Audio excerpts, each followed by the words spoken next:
Al-Hadits Samin Asyar, hadis ke-18. Bismillahirrahmanirrahim.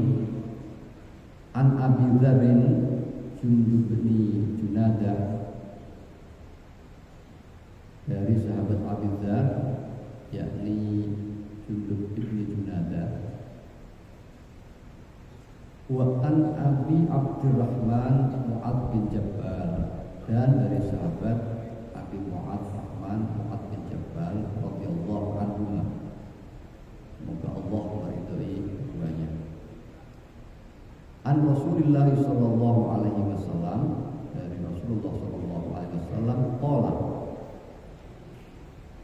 ittaqillaha haitsu ma kunta wa atbi'is sayyi'atal hasanata tamhuha wa khaliqin nasa bi khuluqin hasanin. Rawahu Tirmidzi wa qala haditsun hasan wa fi ba'dil nasakh haditsun sahih. Nah, ini hadis tadi dari riwayat Abi Dzar dan Mu'ad bin Jabal. Rasulullah bersabda, ittaqillaha haitsu ma kunta.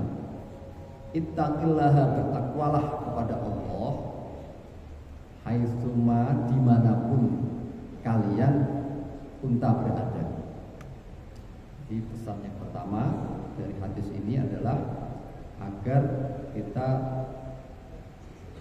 menjaga ketakwaan dimanapun berada. Ittaqillaha haitsu ma kunta.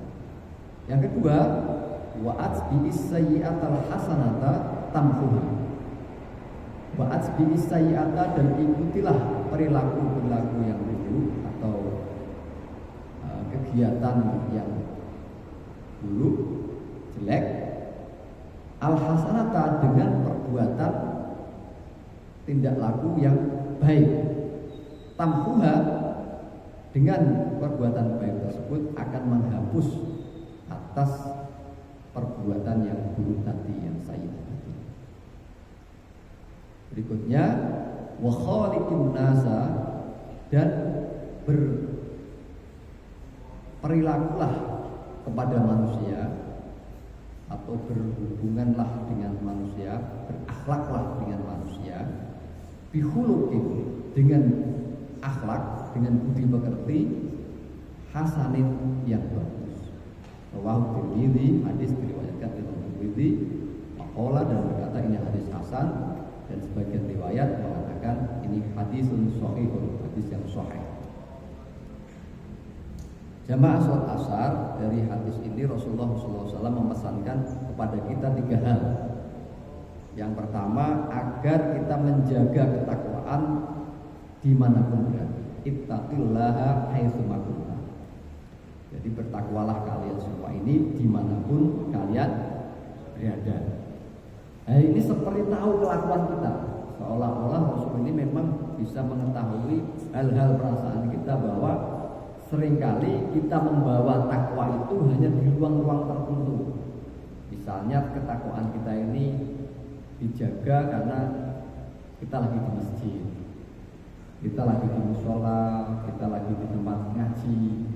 Tapi begitu kita ke pasar, kita sudah meninggalkan Allah. Kita sudah kembali kepada habitat tuannya adalah Allah. Kalau dagang, tuannya adalah keuntungan. Kalau transaksi, keuntungan. Jadi melupakan menjaga ketakwaan kita, bahwa menjaga keimanan dan ketakwaan ini tidak terbelenggu di satu tempat saja.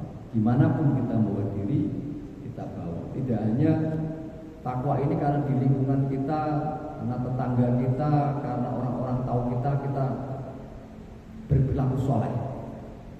Tapi begitu keluar dari area kita, wah ini lagi pleasure, wisata, pelesiran, tidak di daerah kita, orang nggak ada yang tahu, lalu kita bebas dan tidak menjaga ketakwaan kita, karena ini berbanyak di dunia lain, nggak ada orang tahu kita mau maksiat, kita mau berbuat mungkar, artinya seolah-olah tahu bahwa kita kalau di tempat-tempat tertentu ada pamer pada apa itu teman, apa tetangga, apa kolega. Tapi di tempat tidak ada kolega, tidak ada teman, tidak ada keluarga, kita meninggalkan esensi ketakwaan kita. Nah, jadi ini pesan pertama bahwa Allah Subhanahu wa taala melalui Rasulnya mengingatkan agar mudah-mudahan kita mampu menjaga takwa kita dimanapun, kapanpun. Setelah puasa di bulan yang suci kita bisa menjaga disiplin waktu kita, teratur ibadah kita. Tidak hanya di bulan itu, kita juga ingin menjaga kedisiplinan, keteraturan kita dalam menjaga ketakwaan. Ini pesan pertama. Jadi sangat tahu, karena kita memang suka tergoda untuk perasaan-perasaan pada sesama. Kalau sama-sama ini wah, karena ini masih lingkungan sendiri nggak enak kalau dicap ABC. Nah, begitu kita tidak di masjid, tidak di musola, tidak di masjid taklim, tidak dalam lingkungan merasa bebas. Berarti kita belum menjaga ketakwaan. Mau kita di luar negeri, mau kita di Indonesia, mau kita di daerah terpencil, mau di daerah ramai, sama-sama kita menjaga esensi ketakwaan kita kepada Allah SWT. Ini memang kayaknya tahu betul ya. Rasul tahu betul umatnya kan, diingatkan. Yang kedua, wa'at bi'isayyatal hasanata tamhuha. Dan ikutilah perbuatan burukmu dengan melakukan kebaikan. Dengan kebaikan itu akan menghapus keburukan yang kita buat. Nah, ini juga sangat manusiawi, ngerti banget menurut saya. Kalau delalah kita itu luput bikin salah kepada si fulan, entah itu kita sendang, kita bentak, kita apapun tempeleng, jangan lupa at-bi'isayyatal hasanata. Kita berbuat baik, sudah agak redam kita traktir makan. Itu kan manusiawi kan? Oh ternyata enak, kasih parcel, kan? Itu kebaikan pasti akan menghapus, kan? Atas keburukan yang kita buat. Karena memang sesegera mungkin kalau bisa, sesegera mungkin ada kesempatan kita menghapus, jangan sampai menumpuk. Karena apa, Pak? Karena terkait dengan hakul adami ini, kita itu bahaya kalau nggak segera dihapus. Numpuk-numpuk nanti kita bisa jadi orang yang bangkrut di akhirat. Keburukan kita kepada orang itu bisa ditagih konsekuensi dampak dari ketidakbaikan kita. Jadi dan juga demikian hak kepada kita kepada Allah, kita dawamkan sholat kita dawamkan kebaikan kita ini untuk menjaga agar keburukan-keburukan kita itu dihapus. Bahkan ya termasuk yang kalau kita berusaha adalah kita beristighfar itu untuk mengurangi potensi dosa kita kepada sesama. Misalnya saya punya beban keburukan dosa hakul adami kepada mentah, nggak sengaja kita bentak, waktu pidato kita omong-omong tidak tersinggung, entah waktu kita tegur bawahan rame-rame dia merasa wah mentang-mentang kepala dari pejabat begini aja kita dipermainkan orang kan, mungkin ya kan, mungkin kita dipermainkan dan itu membuat kita marah, kecewa, merasa kurang ajar lah, buruk. Nah itu kan nanti akan ditagih keburukan itu. Sementara kita karena itu sudah menjadi langgam, kebiasaan yang tidak pernah dirasa, wadah menumpuk-menumpuk. Maka itu dalam pikir istighfar kita, guru-guru kita mengajarkan apa? Ya kan, kalau kita mau langsung maaf enak dimaafin, tapi karena nggak merasa ya, makin menumpuk. Nah maka istighfar kita itu minimal li wali walidayya, sama ke orang tua kita nggak tahu kita berbuat apa sama orang tua yang nggak sadar, lalu kepada wali ashabil huquqil wajibati alayya, dan semoga engkau ampuni. Jadi kita ini baik gitu, supaya kalau nanti dihisab di akhirat kita ini juga rutin mendoakan istighfar, memohonkan ampun kepada orang-orang yang mungkin kita salahi.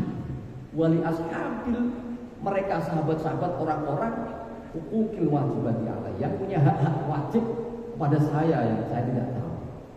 Itu cara diantara mudah-mudahan kalau Allah mengaminkan, mengijabah doa-doa ini di akhir juga untung ente dulu ane istighfarin pada Allah. Kalau enggak, anda tuntut ente. Kelakuannya kan kalau sudah lakuin gitu, orang yang hakul adami lebih repot. Maka kita di bulan Syawal itu bersyukur ada halal bihalal. Kalau Allah enak, asal istighfar, taubatan nasuha, bus, puasa, iman, waktu sabar, ghufira lahu. Kalau kita minta maaf kalau nggak lebaran aja kadang susah. Minta maaf susah, memberi maaf juga susah.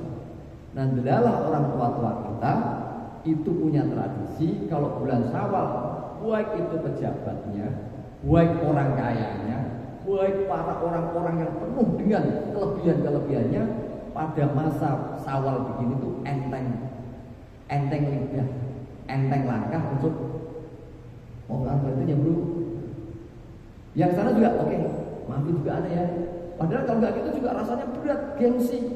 Yang pejabat dengan rakyatnya, yang bos dengan bawahannya, yang orang keren dengan orang yang tidak kerennya itu kadang berjarak. Nah, untungnya itu di Indonesia, hanya di Indonesia. Hebatnya para guru-guru kita, ulama-ulama kita mentradisikan satu situasi di mana pada momentum itu orang itu kayak ringan tangan semua. Kayak ada aura, hawa, ekosistem, ya kan, yang mengajak kita semua ini melebur untuk ringan tangan, sama-sama membuat hati kita lapang dengan saling memaafkan. Nah, ini luar biasa. Susah loh orang kaya minta maaf sama pembantunya itu. Susah. Wah, pergi aja nggak usah jauh-jauh. Mau ke Malaysia kayak mau ke Singapura kok ada juragan minta maaf pembantu. Itu kalau nggak di Indonesia dan khasnya di Lebaran. Nggak Lebaran juga belum tentu mudah, Pak. Betul nggak? Apalagi pejabat, apalagi orang top lah gitu. Nah, ini untungnya di Indonesia. Jadi luar biasa. Di Indonesia kita punya tradisi baik. Ini termasuk ini. Saya terhasanah. Mudah-mudahan tradisi ini nggak luntur, terus bisa kita jaga oleh generasi-generasi karena menyelamatkan kita di akhirat agar kita nanti tidak termasuk orang-orang yang bangkrut. Nah, ini pesan yang kedua dari Rasulullah. Nah, yang ketiga, wa khaliqin nasa bihulukin hasan. Redaksinya kita perhatikan, wa khaliqin nasa, dan berakhlaklah, berperilakulah an-nasa kepada manusia. Berhenti di manusia. Artinya manusia itu ya wujudnya apa saja. Bukan wa khaliqil muslimin, wa khaliqil mu'minin. Ini yang disuruh berakhlak ini adalah kepada manusia. Manusia itu rupanya banyak. Ada yang muslim, ada yang muslim. Ada yang kaya, ada yang miskin. Ada yang kuat, ada yang lemah. Ada yang sempurna, ada yang tidak sempurna. Ada yang punya tangan, ada yang punya. Jadi komplit, namanya redaksinya wa khaliqin nas. Berperilakulah kepada manusia umum jamak. Dengan apa? Bihulukin hasanin.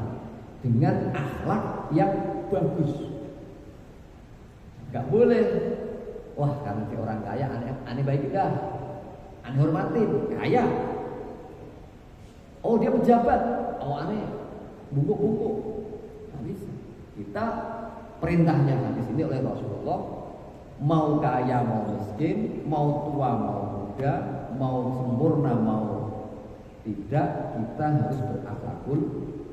Kita nggak bisa membeda-bedakan. Nih, karena kita memang punya kecenderungan, Pak. Apalagi misalnya nanti orang kaya ngelihat orang miskin udah kayak setengah manusia.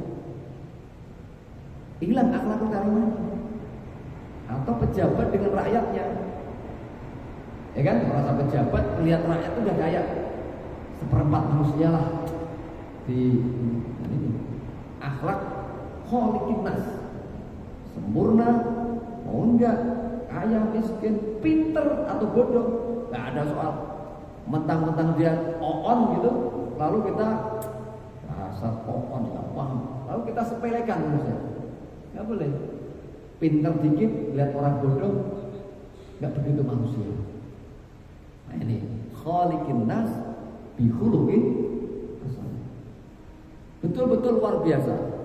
Rasul mengajak kita, atau wah ini kan non muslim ini, sebetulnya saya ada makanan ini, tapi kan muslim aneh nggak bagi dah, nggak bisa, ya kan? Kita tetap harus berbagi kepada mereka, karena kita nggak boleh membedakan karena dia non muslim maka aneh nggak berbuat baik. Kalau perlu aneh bunuh, nggak ada urusannya. Jelas ini kita harus memberikan perilaku yang baik. Dan sampai karena dia non muslim, belum non muslim nggak muslim kan urusan Allah.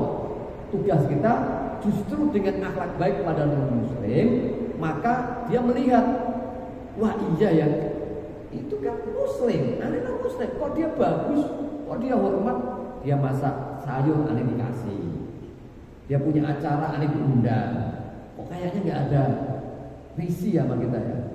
Lama-lama ditanya, memang begitu akhlak muslim? Iya akhlak muslim. Kita nggak boleh membedakan perlakuan kita kepada sesama. Sehingga dengan wajah Islam yang kita tampilkan, terbukalah orang untuk mendapat hidayah, mendapatkan kesempatan mendapatkan hidayah untuk masuk Islam. Coba kalau orang manusia malah buruk, kan makin benci Pak. Oh dia non muslim, harusnya semua dapat bantuan, khusus kepada muslim tolak. Justru kan enggak. Nah jadi dengan demikian dakwah kita malah masuk. Jangan-jangan kalau kita mau semakin membenci muslim, semakin dia membenci kita. Kalau begitu dakwah Rasul nggak akan nyampe ke Indonesia. Betul nggak Pak? Dulu Rasul berdakwah di Taif. Apa yang dilakukan? Masyarakat Taif menolak. Ya kan? Alih-alih disambut, mari ya Rasul ikut dakwah di sini, tenangkan itu Islam. Wah, malah dilempari batu sampai berdarah. Jibril saja nggak tega Pak.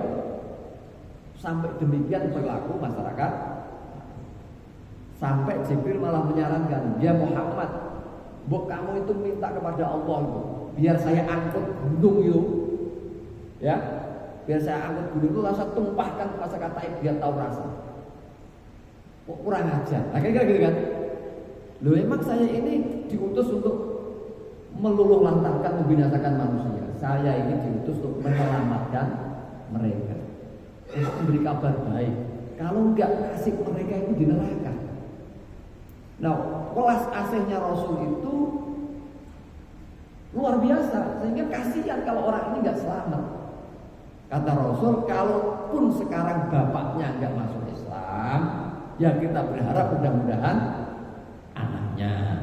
Kalau anaknya masih enggak dapat juga, mudah-mudahan cucunya, kan begitu. Sehingga tidak main binasa. Kalau Rasul dulu waktu itu sedikit-sedikit dimusuhi sebagai kekasih Allah, orang yang apa-apa diminta diijabah oleh Allah. Ya Allah, ini orang nolak saya, hancurkan. Libas habis. Datang lagi libas, ada nggak yang Islam? Habis. Berkat kesabaran dan memang kemauan Rasul menyelamatkan itu, kita jadi sampai Islam di sini. Kita lihat nih, ada namanya siapa Pak? Sebut aja yang bapaknya berdebat Islam, ya kan? Yang akhirnya anaknya masuk Islam. Gitu. Misalnya siapa? Amr bin As, tokoh pembebas Mesir, terkenal Pak ya, panglima perang. Amr bin As adalah putranya As bin Wa'il, tokoh dedekot yang luar biasa menerangi Islam.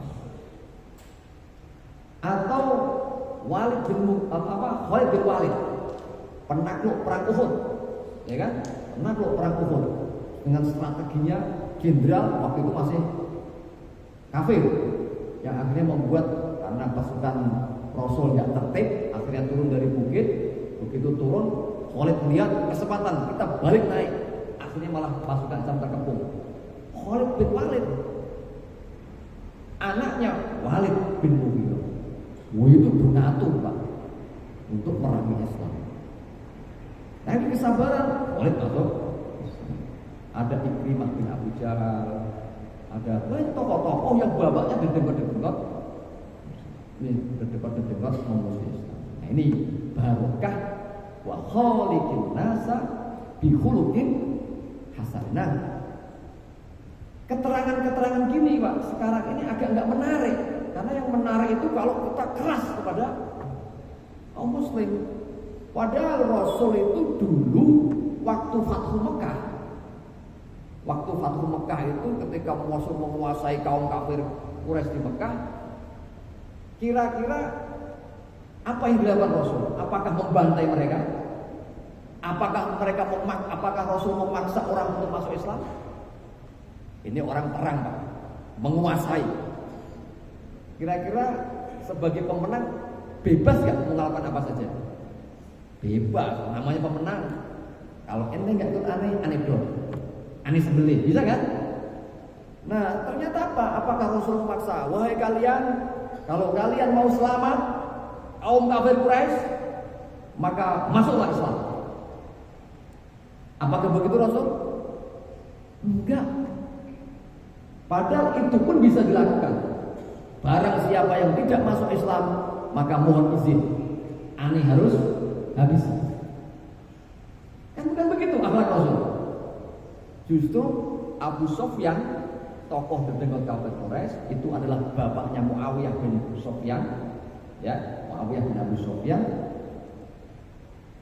Dialog ini Rasul itu memberikan sebuah pelajaran diplomasi. Ya Abu Sufyan, ya kira-kira apa yang akan dilakukan Muhammad kepada kalian? Betul ya Pak? Diplomasi. Engkau Abu Sufyan, kita ini, saya orang Quraisy, Anda orang Quraisy. Enak gak Pak? Itu kan seolah-olah ada dia dekat ya. Kita nggak orang lain ini Sufyan. Ente orang Quraisy, ane orang Quraisy. Ente Bani Manaf, ane Bani Manaf. Ente keturunan Bani Manaf, ane keturunan Bani Manaf. Sama nih, kira-kira nih apa yang mau dilakukan Muhammad kepada kalian? Lalu dengan diplomasi ini Sufyan menjawab, ya Muhammad, engkau orang baik, keturunan orang baik. Saya yakin engkau akan berbuat baik. Dan Rasul langsung mengatakan, siapa yang di Baitullah Haram dan di rumah Abu Sufyan, di rumah idhabu wa antum mustulaqun, pergilah kalian semua aman. Aman semua. Padahal orang kafir Quraisy itu kemana-mana pas lagi suasana itu, wah, berteriak, ini masa pembantaian kita. Jadi orang-orang itu bilang, ini ada masa pembantaian kita sebagai kaum kafir, sekian lama musuhi Muhammad, dan hari ini kita kalah terkepung, maka akan ada masa pembantaian kita. Bayangkan Pak, orang yang siap dibantai, lalu ternyata Muhammad idhabu, gak menang-menangan, akhlak dikunukin hasan. Namun apa yang terjadi dengan akhlak Rasulullah itu? Yang terjadi adalah justru masyarakat Quraisy sadar, loh, Islam kok kita kalah perang, gak jadi tadi pembantaian, kita selamat. Dan disitulah idza jaa nasrullahi wal fath wa ra'aitan nasa yadkhuluna fi dinillahi afwaja. Justru dengan berlaku itu akhirnya orang-orang kafir Quraisy itu masuk Islam dengan berbondong-bondong tanpa paksa atas kesadaran, afwaja, berbondong. Hanya Rasulullah tidak hanya ngomong, tidak hanya memerintah, memang melakukan